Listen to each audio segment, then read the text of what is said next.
on the verge, unfortunately, of a possible government shutdown, which is extraordinarily regrettable.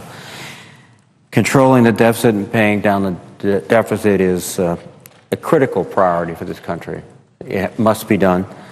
It is a difficult challenge, but not insurmountable. We've done it before in the 1990s. I was a member of the House of Representatives when President Clinton was able to push through an economic program that did not focus exclusively and entirely, as the Republican proposal did, on simply discretionary spending, domestic discretionary spending. It looked across the board at spending, not only domestic spending, but defense spending. It looked on the revenue side. It also looked at some of our entitlement programs.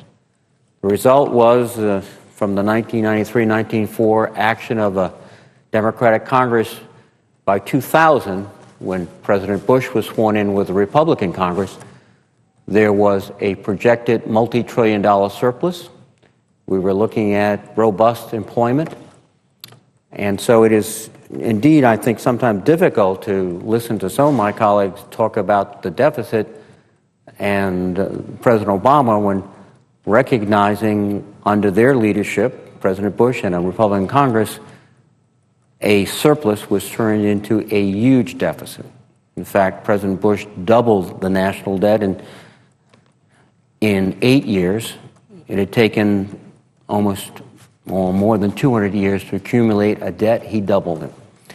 So we're here and prepared to make those reasonable and responsible decisions that will lead us forward to a hopefully balanced budget, and hopefully what we accomplished under Democratic leadership, President Clinton, in the 90s, hopefully even some surpluses going forward.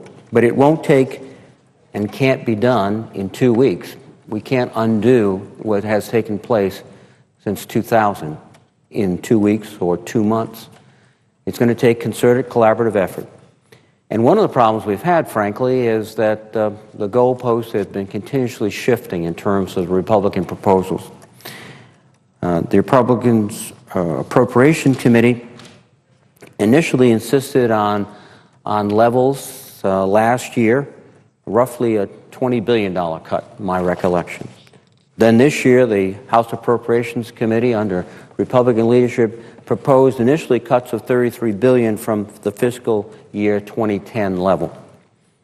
Days later, the Republican leadership decided that was not enough, so then it became $60 billion, which cuts in everything from EPA water and sewer grants to low-income energy assistance programs that are absolutely critical to working families. And also critical at a time when our economy is just beginning to regain some of the economic traction it had before. We're seeing some encouraging employment numbers. We're seeing some increase in consumer demand. This approach, this draconian approach to cuts, could very seriously undermine the emerging, not yet complete, but emerging recovery. And in addition to the numbers that keep moving around, the proposal of the Republican House is studded with special interest riders, social policy, not fiscal policy.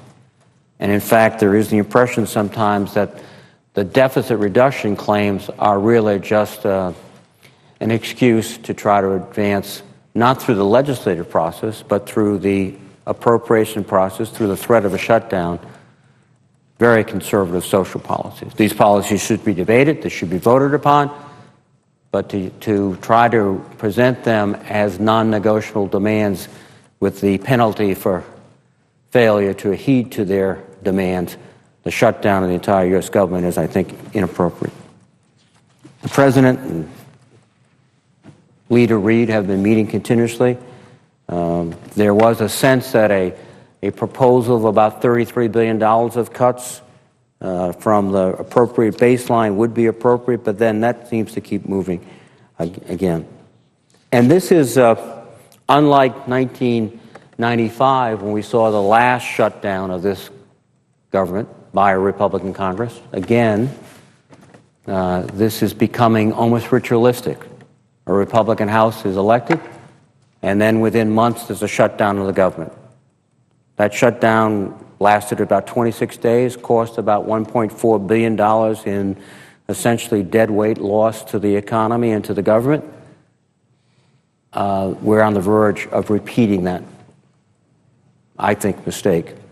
But back in 1994, we weren't engaged in two conflicts with American servicemen and women engaged in Iraq and Afghanistan. We were not participating in a very volatile NATO operation involving Libya. We had yet to see the threat of international terrorism unleashed so dramatically on our shores as it was on 9/11.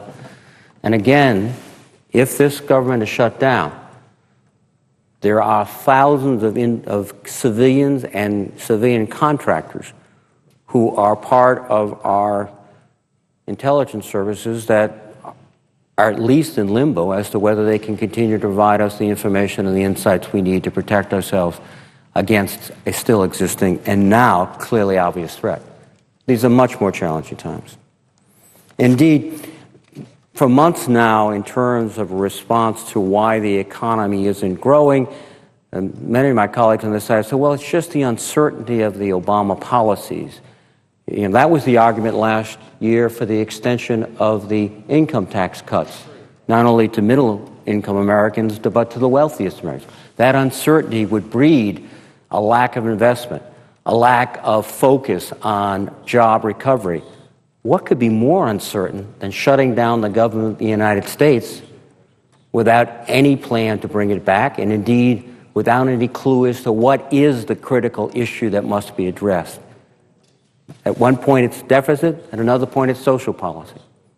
That uncertainty, I think, could lead, I hope it does not, to a lack of confidence in our capacity to govern, which will ripple through economic markets worldwide, which could, and which also, I think, could challenge the perception of the United States as a coherent world leader.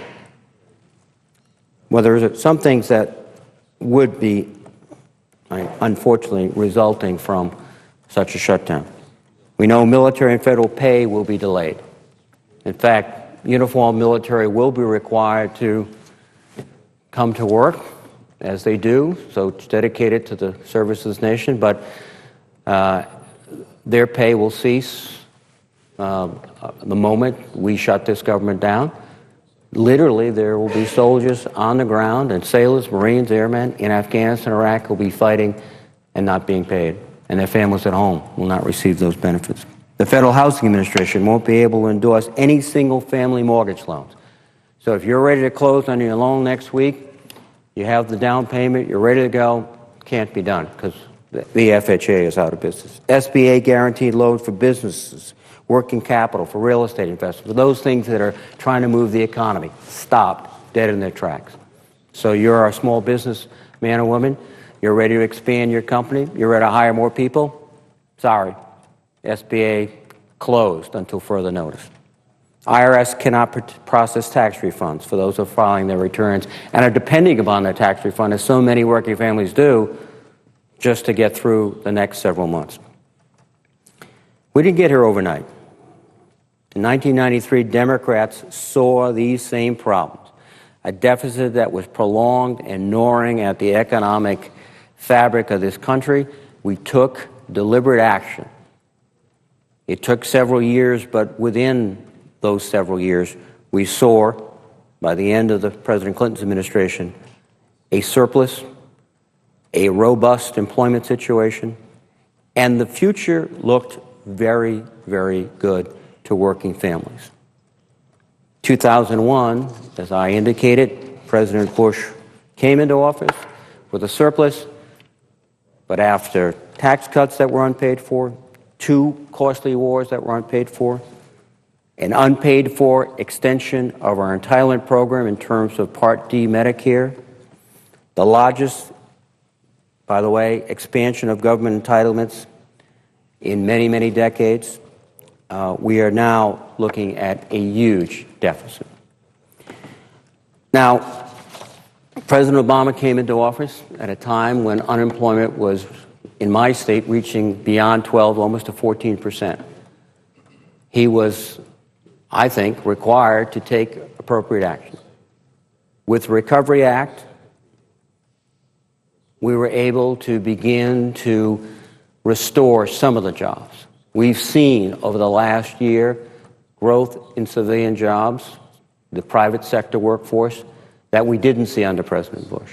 In fact, the recent report suggests over 200,000 jobs. Those are the kind of numbers that have to be sustained, not undercut. And you don't sustain them by shutting down the government and shutting down programs like SBA, like the Federal Housing Administration. We are and have to work diligently. And I think, and I hear my colleagues talking about reaching out, collaborating, and I hope that's the spirit we embraced in the last several hours. But we've heard many other statements coming, particularly from across the Capitol and the other chamber, about how we've got to shut this government down, how we have to go ahead and make a point, not make sound policy. That is not going to lead us to a better future for American families. And so, Mr. President, you know, I believe we have to be responsible. We have to recognize that the problems before us will take months, if not years, to fully resolve because they took years, not days or weeks, to accumulate. We have to be responsible to troops in the field, not only to order them into battle, but to support their families at home. We have to be responsible to families all across this country to give them a chance to use their talents to contribute. Senator's time has expired. And I would urge responsibility at this moment, not the shutdown of the U.S. government.